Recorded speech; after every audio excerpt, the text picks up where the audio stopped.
Hey gang, Wayne Allen Sally here. It is 9:11 p.m. on the 17th of October 2012.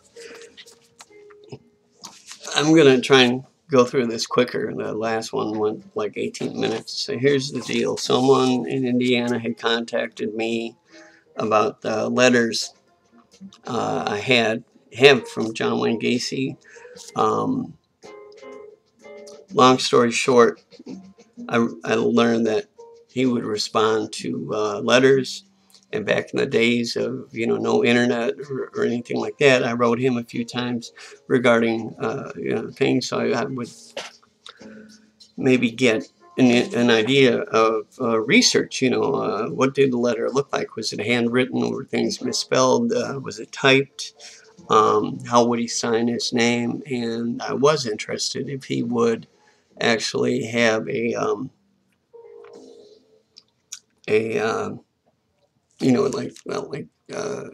deleted stuff, redacted stuff from the warden and such. These are how the letters looked.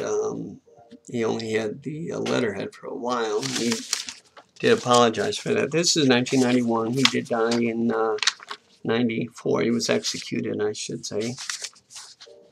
And greetings, Wayne Allen. Yes, I got your letter. And all he does is mention his art in that letter. This one is kind of weird because I sent him a letter without thinking that at the time I was using weird letterhead. And there you go, giant grasshoppers crawl up the Wrigley building. That was a letter where I asked him about Richard Speck. I was doing trying to do a book that fell through.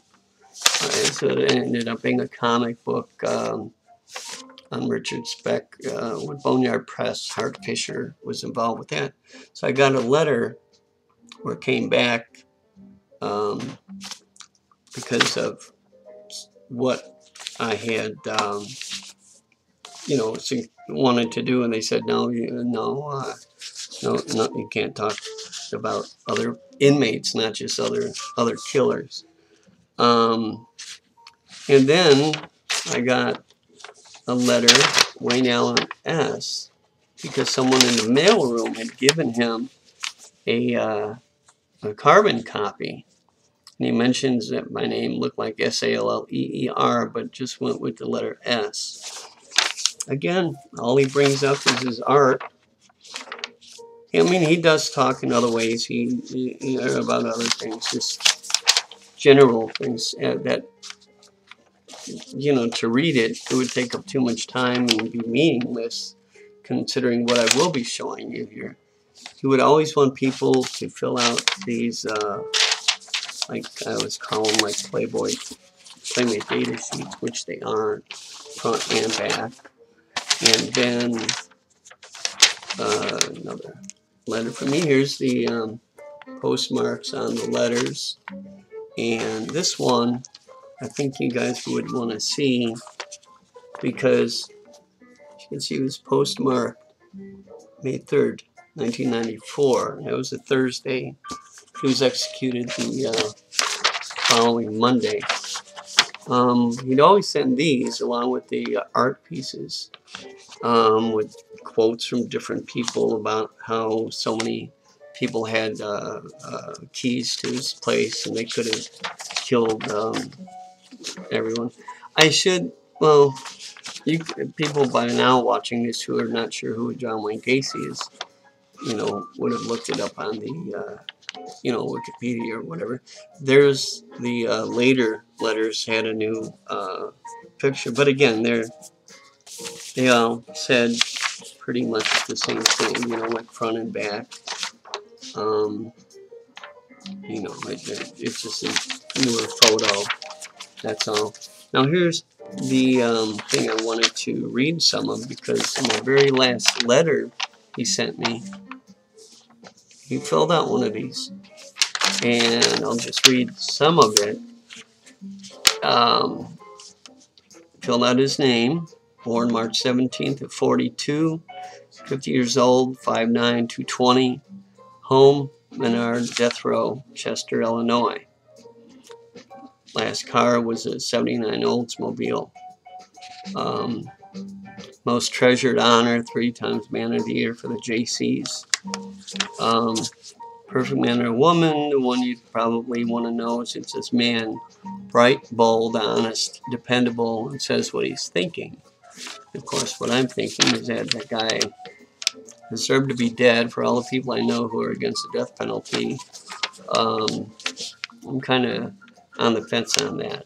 And in this case here, I don't think he should have lived at the point of being in jail. I think he should have been killed in his own home, to be honest.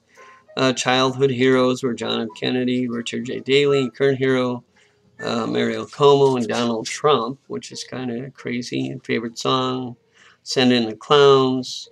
Favorite movies, Goodfellas and the 10 Commandments. Figure that one out, man. Favorite musicians, REO Speedwagon, Elton John, Zamfir. That guy like played these weird pipes. Hobbies, correspondence, oil paintings.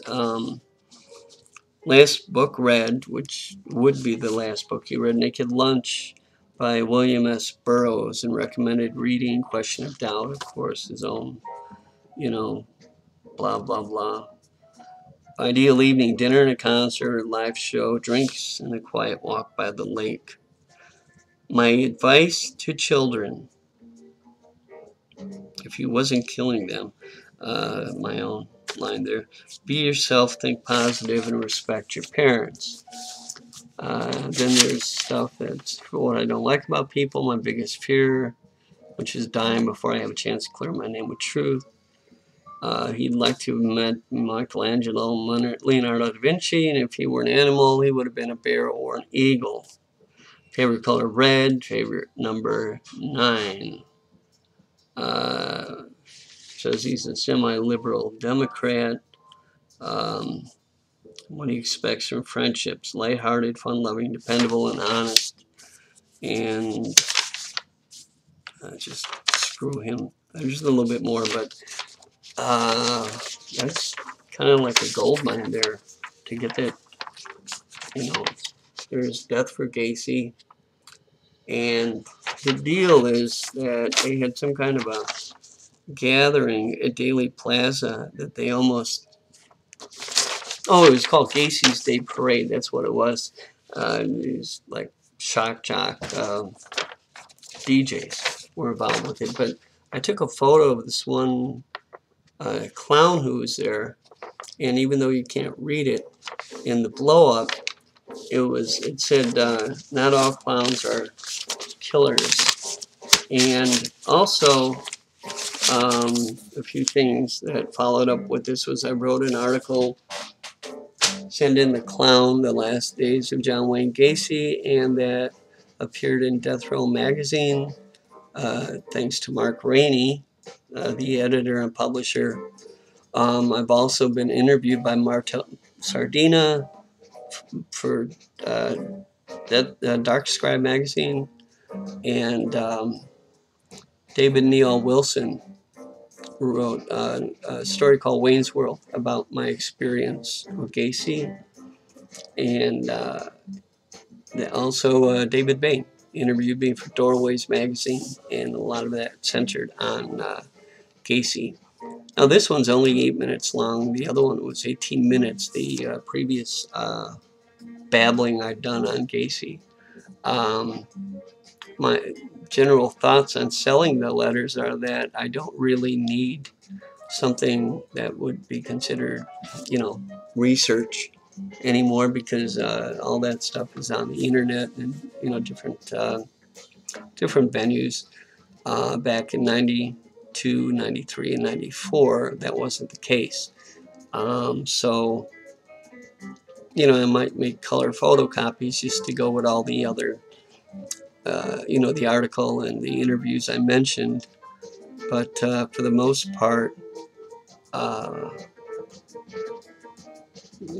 see what happens. I'll see what I could get for them, because in a way, I just don't even like the idea of having his own work, his own letters, what he typed back then in my life, in my bookshelf next to my computer right here. So if I do end up selling them, I'll come up with another YouTube or post it on Facebook, on my webpage, something like that. But I thought it might be interesting for people to see exactly what I have and what I've done regarding the Gacy book. And also the Send in the Clown piece could be found in my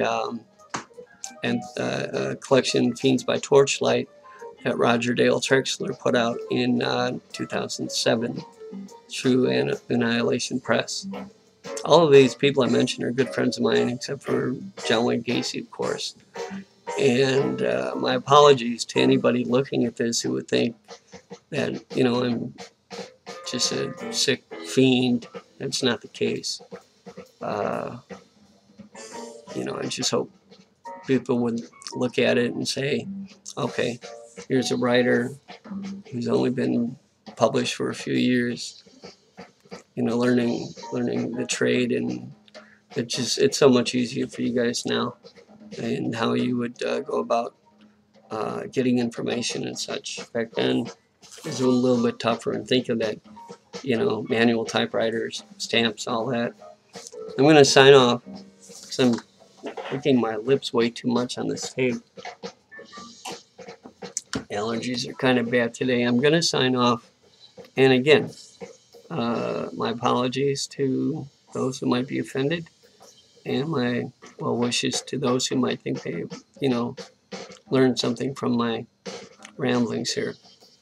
Everyone have a safe night, and I'll probably be talking to you guys before the end of the world as predicted by the Mayans. Good night. Good luck.